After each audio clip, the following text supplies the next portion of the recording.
You're listening to the Monday Night Community Show with Daniel on BRFM. This is the Daniel Monday Night Community Show on demand through YouTube. Thank you very much for choosing to listen to us through this method.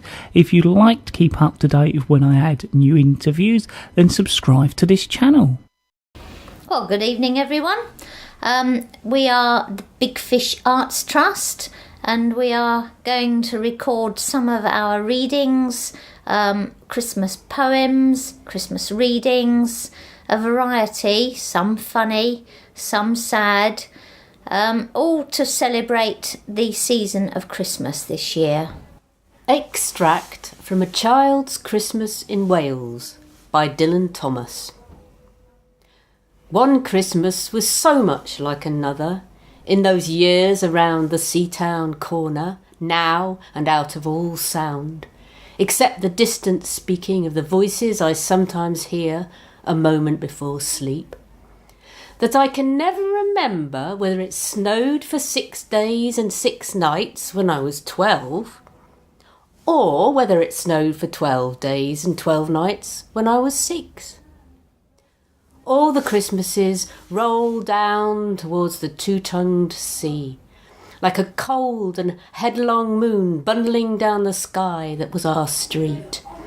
And they stop at the rim of the ice-edged, fish-freezing waves, and I plunge my hands in the snow and bring out whatever I can find. Bring out the tall tales, now that we told by the fire as the gaslight bubbled like a diver. Ghost wooed like owls in the long night, and when I dared not look over my shoulder, animals lurked in the cubbyhole under the stairs, and the gas meter ticked. And I remember that we went singing carols once, when there wasn't the shaving of a moon to light the flying streets.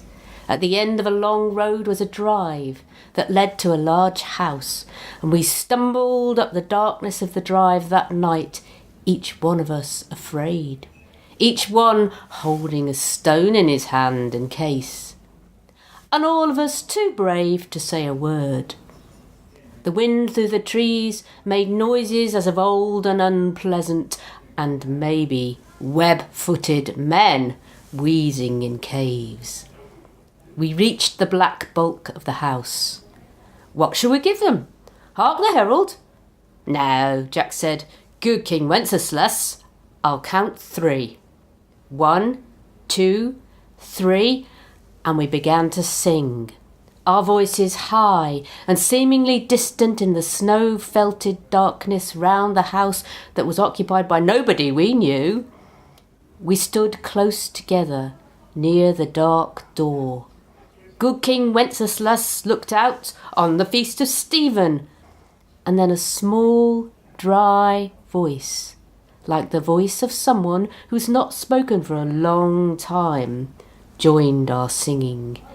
A small, dry, eggshell voice from the other side of the door, a small, dry voice through the keyhole. And when we stopped running, we were outside our house. The front room was lovely.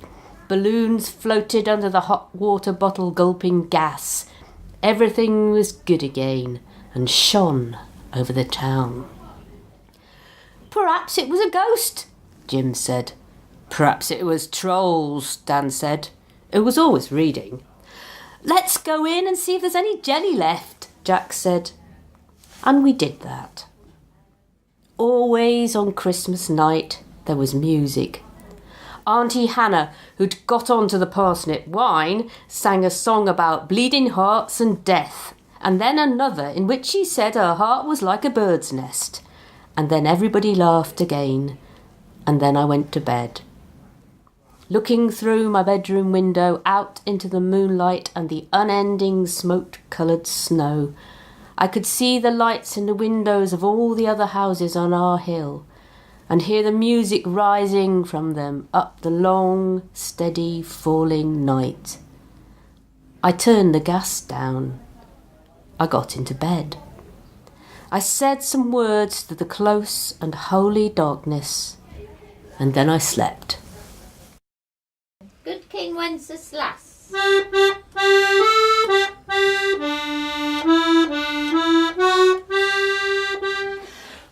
King Wenceslas looked out on the feast of Stephen, when the snow lay round about, deep and crisp and even.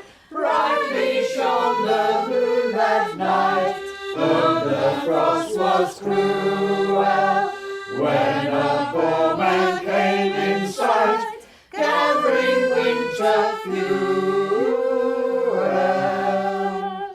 Hear the page and stand by me, if thou knowest telling, yonder peasant, who is he, where and what his dwelling? So he lives a goodly Kent, underneath the mountain, right against the forest fence, by St. Agnes'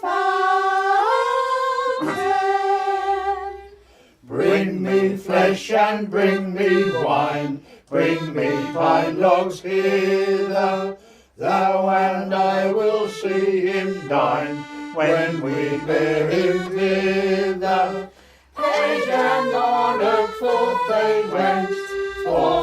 went together, through the rude wells of lament, and the bitter weather.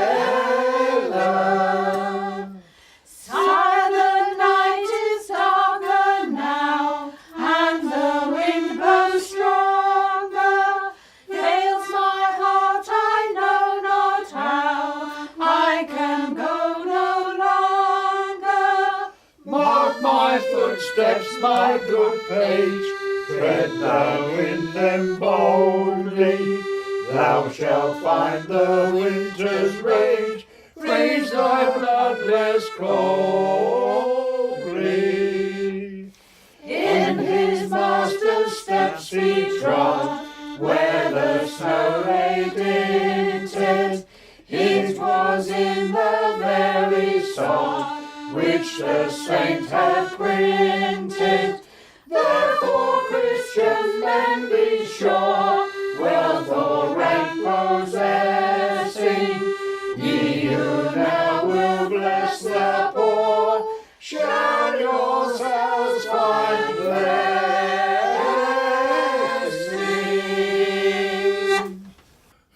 Undying thanks to my friend Tommy.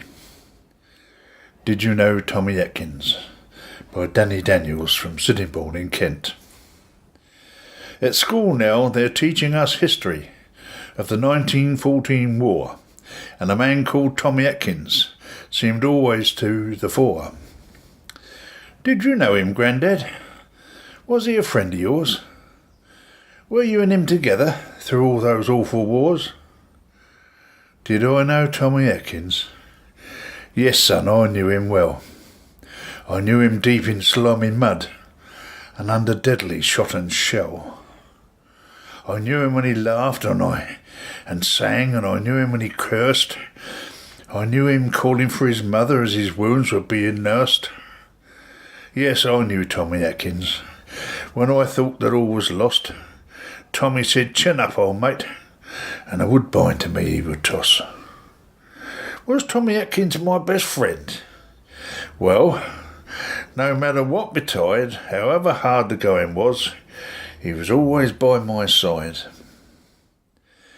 Where was Tommy Atkins from? Tricky question there. He didn't have just one address, he came from everywhere. From mining villages in Wales, Tommy came from far and wide, from farms in Kent and Dorset, from the shipyards of the Clyde. Kilted lads from Scotland, strapping boys from Londonderry, clerks and grocers and apprentices from Carlisle to Canterbury. Tommy Atkins came from places of which I'd never heard, some with such strong accents I couldn't understand a word. Tommy came from empire countries all around the world. He came to help his mother country, banners all unfurled. Tommy Atkins was a soldier who fought and bled and died. Yes, I knew Tommy Atkins, son, and remember him with pride. Though if Tommy Atkins saw things now, God knows what he'd say. But he'd hope your history lessons have helped you in some way. He'd wonder, did they tell you of the horrors that he saw? Tommy Atkins prays that you'll never have to see a 1914 war.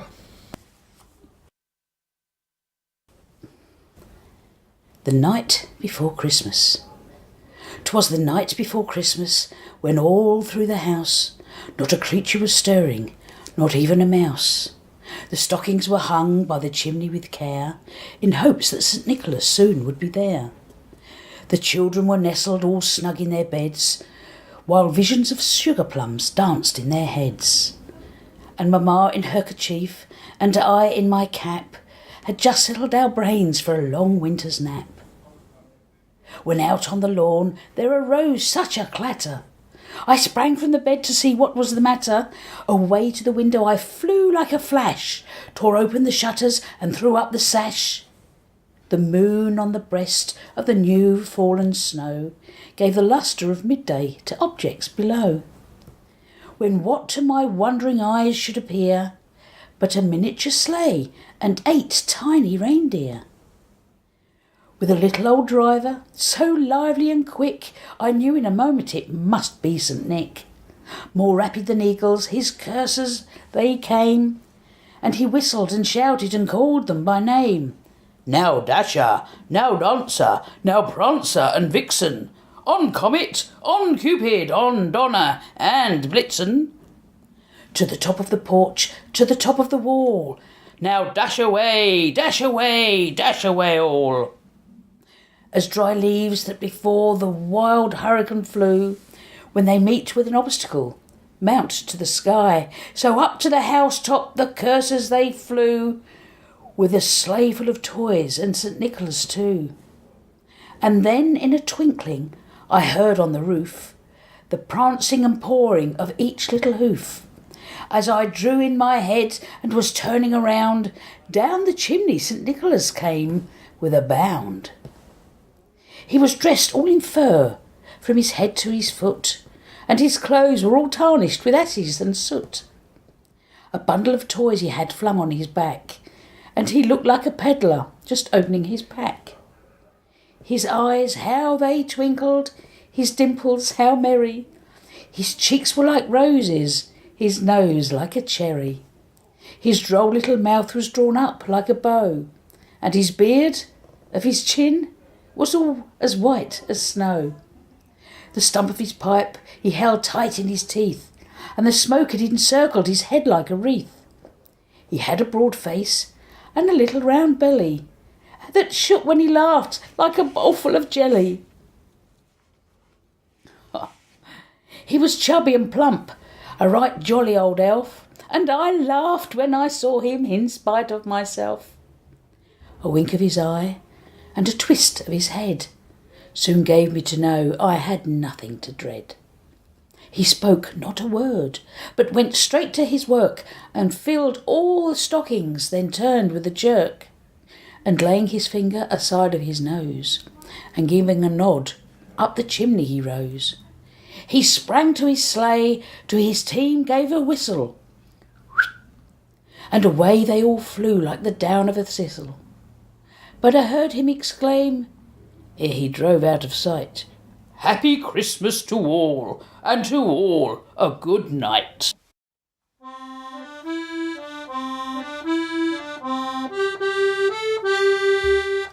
Here we come a-wassailing among the leaves so green. Here we come a-wandering so fair to be seen. Love and joy come to you, and to you your wassail too. And God bless you and send you a happy new year. And God send you a happy new year. A wassail cup is made of the rosemary tree, and beer of the best barley. Love and joy come to you, and to you your wassail too. And God bless you and send you a happy new year.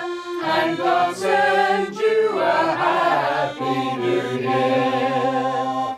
We are not daily beggars that beg from door to door. We are your neighbours' children whom you have seen before. Love and joy come to you, and to you your wassail too. And God bless you and send you a happy new year. And God send you a happy new year. We have got a little person stretching leather skin. We want a little money to line it well within. Love and joy come to you, and to you your wassail too. And God bless you and send you a happy new year. And God send you a happy new year. God bless the master of this house, likewise the mistress too, and all the little children that round the table go. Love and joy come to you, and to you your wassail too. And God bless you and send you a happy new year. And God send you a happy new year. In December 1647, the Puritan Mayor of Canterbury, William Bridge, proclaimed that by order of Parliament, Christmas days and all other superstitious festivals were utterly abolished. He announced that the usual Saturday market would be held on Christmas Day, which that year actually fell on a Saturday, that shops should open and that no church services were to be held. He warned that anyone who hung rosemary, holly or bays or other superstitious herbs at his door, or made either plum pottage or nativity pies, would be going against the orders of Parliament. On Christmas Day, in defiance of this proclamation, Mr. Aldie, minister of St. Andrews, preached in his church, but the local Puritans made noisy demonstrations outside the church to try to disturb the service. Only 12 shops opened, and Royalists tried to persuade these to close by damaging the goods they had on sale. The mayor went about Canterbury encouraging the shopkeepers to open up, and when one of them answered him rudely, the mayor struck him in the face and was himself seized and thrown into the gutter. This was followed by other assaults on Puritans, their windows broken and their goods thrown about the streets.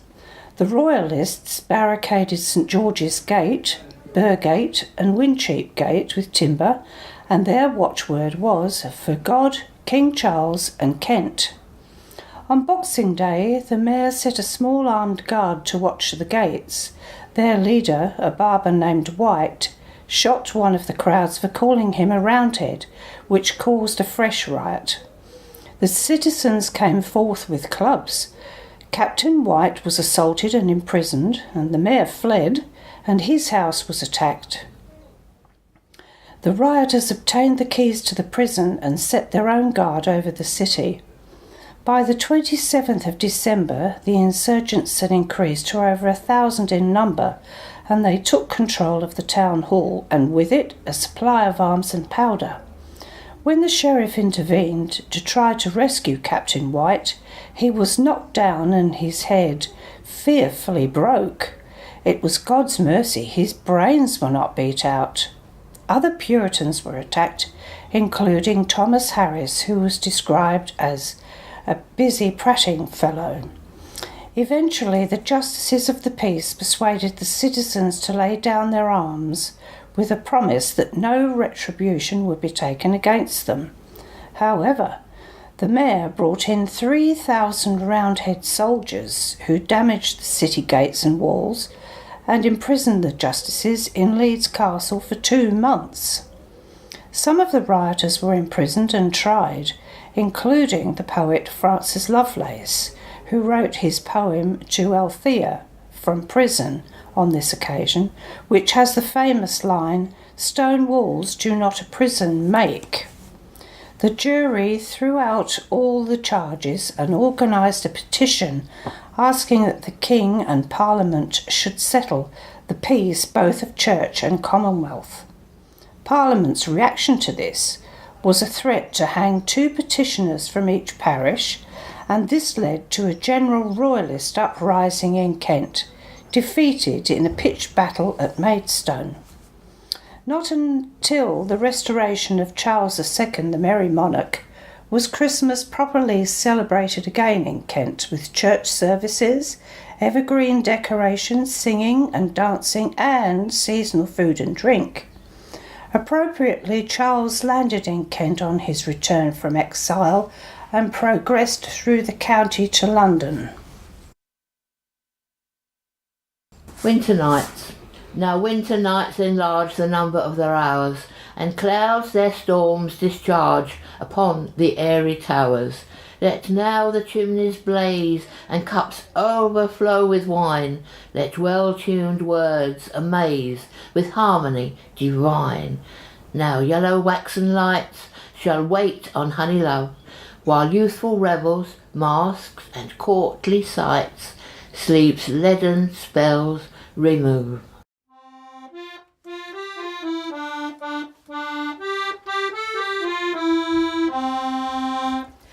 We wish you a Merry Christmas. We wish you a Merry Christmas. We wish you a Merry Christmas and a Happy New Year. Good tidings we bring to you and your kin. We wish you a Merry Christmas and a Happy New Year. Now bring us some figgy pudding. Now bring us some figgy pudding. Now bring us some figgy pudding and bring some out here. Good tidings we bring to you and your kin. We wish you a Merry Christmas and a Happy New Year. For we all like figgy pudding. For we all like figgy pudding. For we all like figgy pudding. So bring some out here. Good tidings we bring to you and your kin. We wish you a Merry Christmas and a Happy New Year. And we won't go until we've got some. And we won't go until we've got some. And we won't go until we've got some. So bring some out here. Good tidings we bring to you and your kin. We wish you a Merry Christmas and a Happy New Year. This is a story from the Tunbridge Free Press, 2nd of January 1942. A Christmas Poacher. John C. of 6 Colts Hill Cottages, Capel, was summoned at Tunbridge Police Court on Tuesday last week by Walter T. of W Farm, Capel, for trespassing on his property in search of conies. Mr. T, in evidence, said, while out with his gun on his estate, he found the defendant over a rabbit hole. When ordered off, the defendant refused to go until he'd retrieved his ferret. Witnesses said he would take a summons out against the defendant and left him near the rabbit hole. Corroborative evidence was given by an estate employee. The defendant, who did not appear in court, wrote pleading guilty and said he thought he was doing good by helping to exterminate rabbits which were a nuisance in that part of the county. He added that he wanted a meal for Christmas for his wife and children. The defendant was described as a married man with 6 children, and he was fined 5 shillings. Christmas Day in the workhouse. It is Christmas Day in the workhouse, and the cold bare walls are bright, with garlands of green and holly, and the place is a pleasant sight.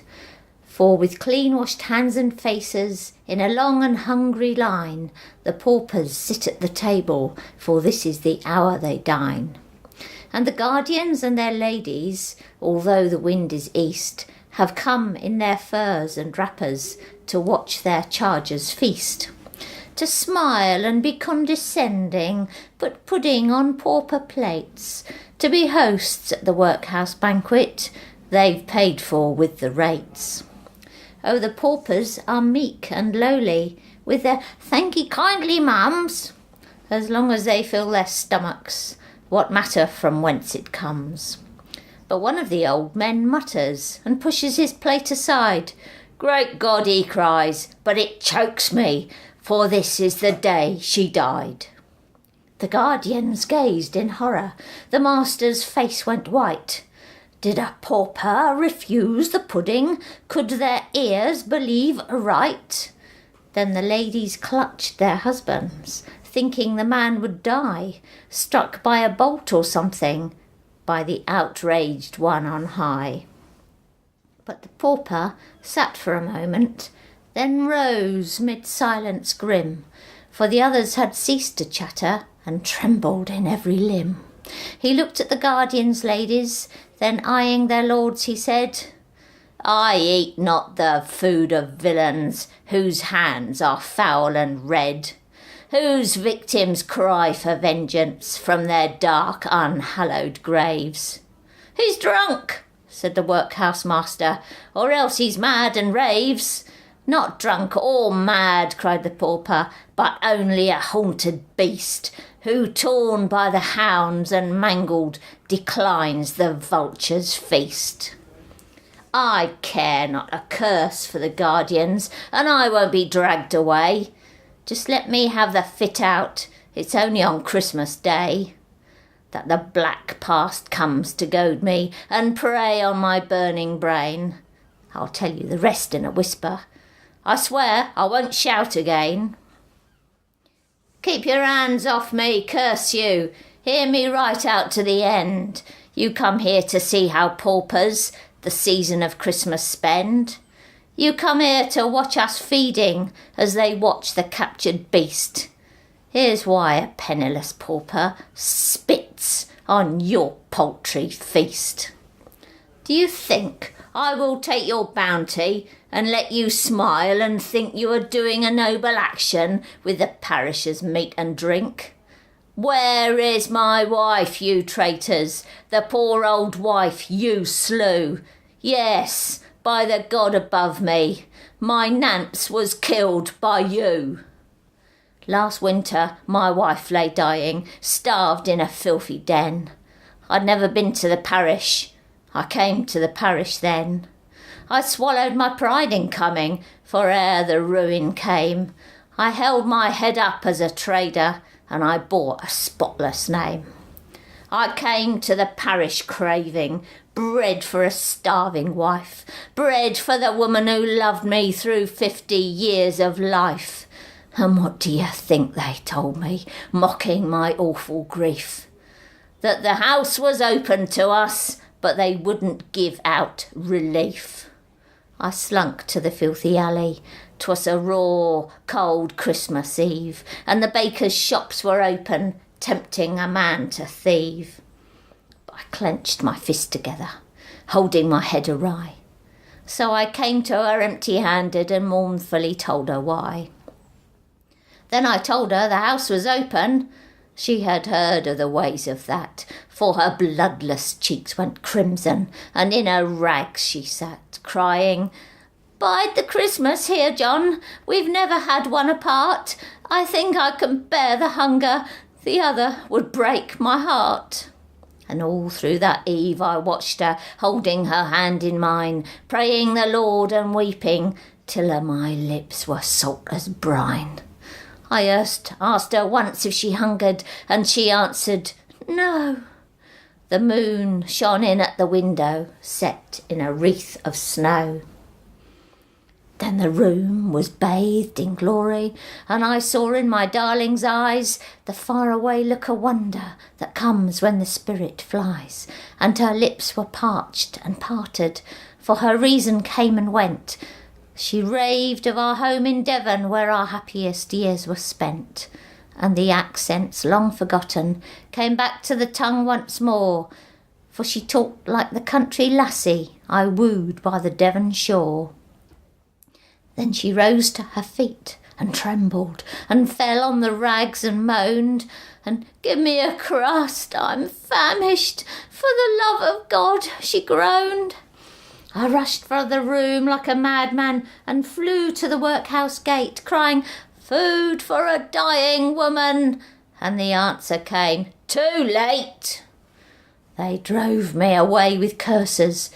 Then I fought with a dog in the street and tore from the mongrel's crutches a crust he was trying to eat. Back through the filthy byways, back through the trampled slush, up to the crazy garret, wrapped in an awful hush. My heart sank down at the threshold, and I paused with a sudden thrill, for there in the silvery moonlight my Nance lay cold and still. To the blackened ceiling, the sunken eyes were cast. I knew on those lips all bloodless my name had been the last. She called for her absent husband. Oh God, had I but known, had called in vain and in anguish, had died in that den alone. Yes, there, in a land of plenty, lay a loving woman dead, cruelly starved and murdered for a loaf of the parish bread. At yonder gate last Christmas I craved for a human life. You, who would feed us paupers, what of my murdered wife? There, get ye gone to your dinners. Don't mind me in the least. Think of the happy paupers eating your Christmas feast, and when you recount their blessings in your smug parochial way, say what you did for me too, only last Christmas Day.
Sleep